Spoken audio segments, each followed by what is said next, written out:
All right, guys, welcome back to another Funded Trader interview. I'm here with Amber. She is a 400K funded trader, and she's also working on a 200K funded account. She's a strong fundamental trader. And so, Amber, how about you tell us where you're from? I'm from the Netherlands, and I live in North Brabant. Maybe some of you know the place, but it's a small place in the Netherlands. The Netherlands is also a small place in the world, but where I live is also a small place. And I trade for 2 years right now, and started with only technicals and learning about the charts and trading view and how to use it. And during my journey, I missed something, and I focus more on news and fundamentals. So now it's a better way of working, if you ask me. And so, what's your educational background, Amber? I'm a mortgage advisor. How'd you get into that and then get into trading? I like my free time, so I like to don't work the rest of my life. So I was searching for something that gonna help me to retire when I'm 30. I'm 27 now. So I have a few years to reach my goal. And how did you start out in forex? A friend of mine, yes, he was doing forex for a while, and I was thinking, yeah, is it possible that you can make money that easy way? Now I know it's not an easy way, but when you hear another person talk about it, sounds like an easy way. And I was always thinking about everything in my life. When other person can make it, I can also make it. So I asked him for which company I can buy a course, and he sent me AstroFX. So I did a course by AstroFX, and nice course. I learned a lot about it. But during my journey, I miss a lot of fundamentals, and now I am with Trading Stoic. Really nice group, nice people, nice content, and a lot of fundamental bias. Used person that trade there for taking good trades.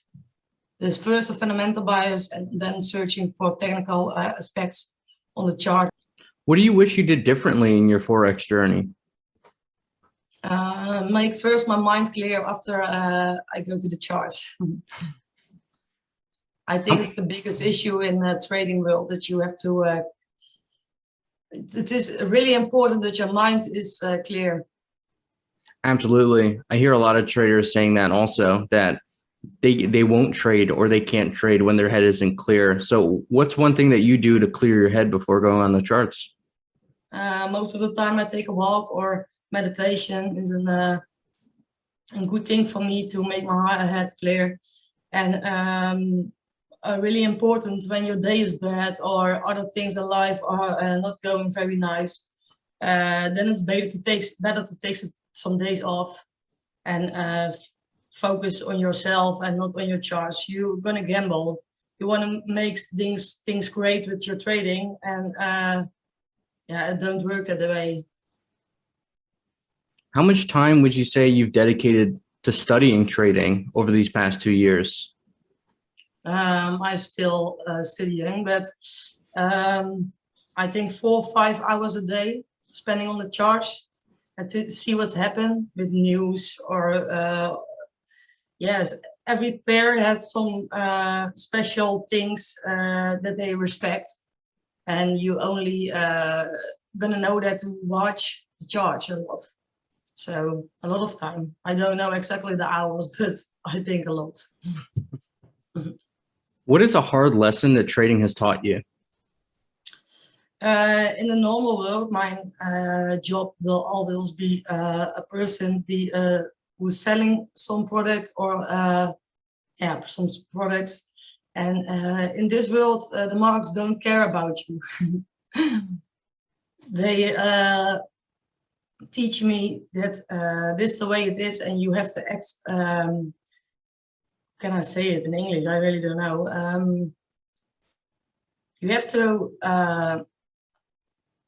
take the losses and learn about it, and you don't have to see it as a bad trade. When you hold your plan, it's a good trade. Just don't take the losses as something bad. Take it as something you can learn about. Is there something I can do, or did I skip my plan, or something like that? This for me and my mind, it was really important to make everything strong and think like a robot sometimes. Now, I've had the opportunity to talk with a lot of traders, and one thing that I've taken away from a lot of them is that trading has influenced the way that they behave in life almost. They've gotten better at problem solving. They've become more resilient. They don't quit as many things as fast. Have you found that trading has changed, parts of your life where you've become more resilient or better at learning or tackling problems? Yes, I'm more okay with myself, maybe, because you have to think like the other way. It is a whole. Some people, when you tell about trading, they think you only do it about the money. And first of all, you start about the money. That is true. But when you go deeper into trading, there are a lot of things in your whole life that you have to change. Will you be a good trader and make success in the branch? So it is more much than only trading. It is a lifestyle, I think. And you really need it. You really want to change. If you don't want to change, you don't gonna make it in this way, I think. Do you have a trading community outside of the Funded Trader? No. Community. Yes, Trading Stoke is also a community. And I'm also in the Discord group of your company, the Funded Trader. Do you find yourself sitting in front of the charts waiting for a setup to happen, or do you set alerts and when the alert goes off, you come to the chart? It depends on the situation and on my schedule at the moment. I always set alerts, but right now I'm also watching the charts for the best entry I can get. So when you set an alert and there's a falling knife or something like that, you lose your trade. So when I have time to sit on the computer and watch the charts, then I don't set any limits. Sometimes I set any limits because of my mind. I don't gonna trade when I don't think longer than a few hours about the trade. For me, it's important that the trades that I take, that I see them a lot of hours before, and not something change in the charts now and I think, yes, I go in. No, I watch the trades for a few hours, days, maybe sometimes also weeks. And when it comes to my entry point, then is it sometimes I take off my limits and then I watch it for the best entry, but I think about the trades for days. So it works better for me to think like a robot that way. What was your first impression of the Funded Trader? I have a good, no problems. Yes, I think good company.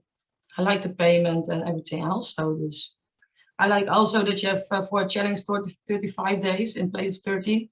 It makes the difference, I think, for the pressure in your mind.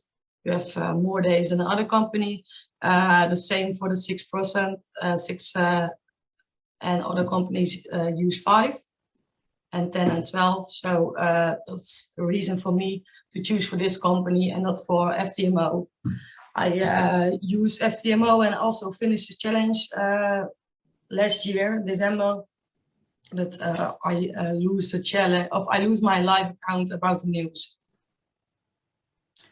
I was sleeping and yes, I stopped out in the news, and that is a problem at FTMO. I don't like that. Yeah, those news restrictions they'll get you. Yeah. What are your favorite pairs to trade? most of the time I select a few pairs, especially when I'm day trading. I'm swing trading, I have more pairs, but I like all the yen pairs with GA, AJ, AJ, Aussie yen, Kiwi yen, sometimes gold, but most of the time I don't burn my hands on gold. I lose a lot of own money with gold. So I still have heart pain from gold. And Euro, Aussie, Euro, NZD, GBP, Aussie, and yeah, sometimes I use another pair for correlation, but I don't trade them at the same time. And so you mentioned that you're a swing trader. Do you also intraday trade or scalp at all? I don't scalp, but swing trade is really difficult at the moment, and that's the reason that I also try to day trade. But that is last few weeks I try to do that, but I try to day trade in my swing trades. So I use the same time frame for swing. The only difference is that I took re-entries in my swing. So. Oh, wow, that's actually really interesting. There's not a lot of people who do that, and I actually do that in my own trading as well. I trade inside of my swings because Yes. it's good for hedging too. Yes, yes, and the higher time frames is more more sure about your trade. So why you don't gonna trade in the trades? So that's my way. Exactly. Super logical approach. Love it. Yeah. And so you mentioned that you use fundamentals. Can you give us a quick insight into what kind of fundamentals you're paying attention to? I looked at S&P 500, also the dollar index. I check forex live a few times a day, also forex factory for important news events. I first gonna check normally what's the bias. Do we sit in risk on or risk off mode? It's really difficult the last few weeks, so I spend more time to look at correlations. What do I mean? GN and GA. I want that they come to the same at the same time at a special point, so I can take one of the two. So I spend a lot of time with correlations and S&P 500 and dollar index. Yes. I think it's really interesting that you also trade correlations. Is there any particular reason you decide to take one pair over the other instead of splitting your risk between the two pairs? When I'm adopt about GN and GA, Aussie, I'm gonna check which pair is the strongest one. This is Kiwi the strongest one or Aussie the strongest one. And then I make my decision of I go long or short. It depends on which direction I want to take the trade. But and the most confluences. I always trade on 3 confluences. So which pair has the most confluences? And is it logic that the other pair also give a reaction at the point? For me, important because it gives me better trades. Awesome. You want to hop on the charts and give us a quick insight into your strategy? Yes, for sure. This week is for so far really quiet. You can see my scherm, hè? There we go. Okay. Yes, GN is a small 15-minute trade for me. I want to break out this zone and make a retest. I prefer around 1.90. Let's see if we come to that point. Also 61.8 VIP. MA is here also, and the retest of the outbreak. So let's see what's happened. Maybe we missed them when I was talking to you, but let's see. Even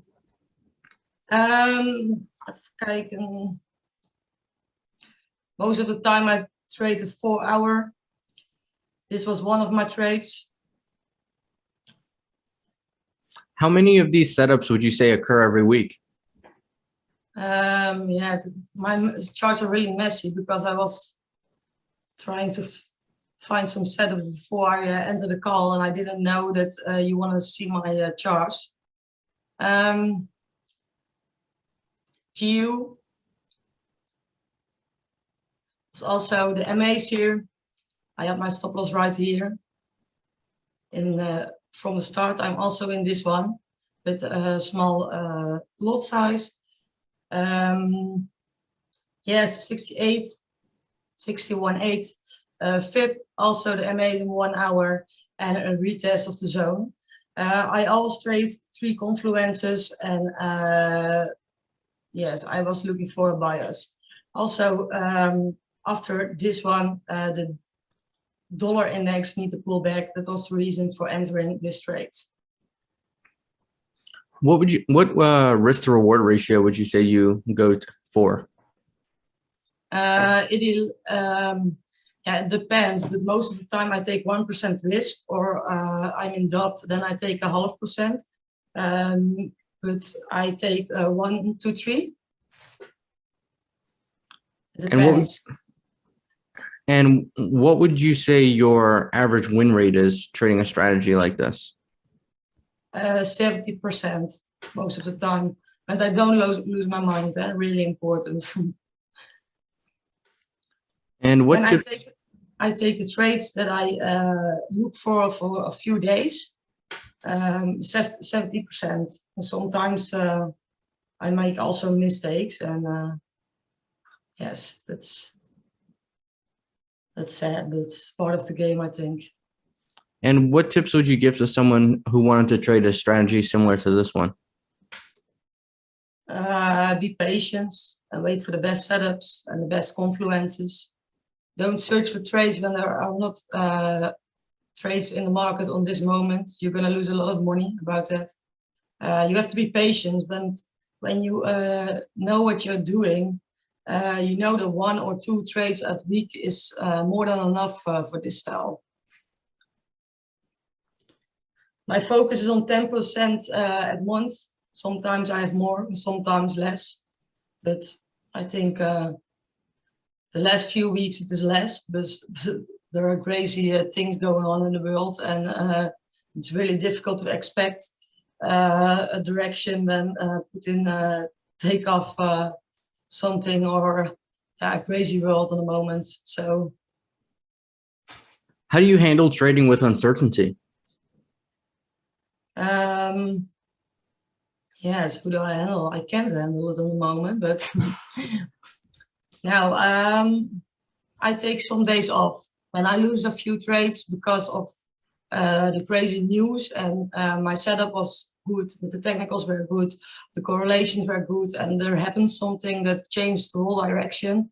So I lose my trades, and when I have 2 or 3 losses in a range, then I decide to take 4 till 7 days off to make my mind clear and focus on other things, and then I come back fresh. When I don't do that, I'm gonna sit at the charts, and it makes me crazy. I'm searching for makes my losses good, and that is not the way. Sometimes you win and sometimes you lose. With all that being said, Amber, I want to thank you for coming on, and thank you for giving us an insight into your strategy. And hopefully we can have you back on when you combine your 400 and 200K account for a 601. Yes, it will be nice. All right. Until then, happy trading. Okay.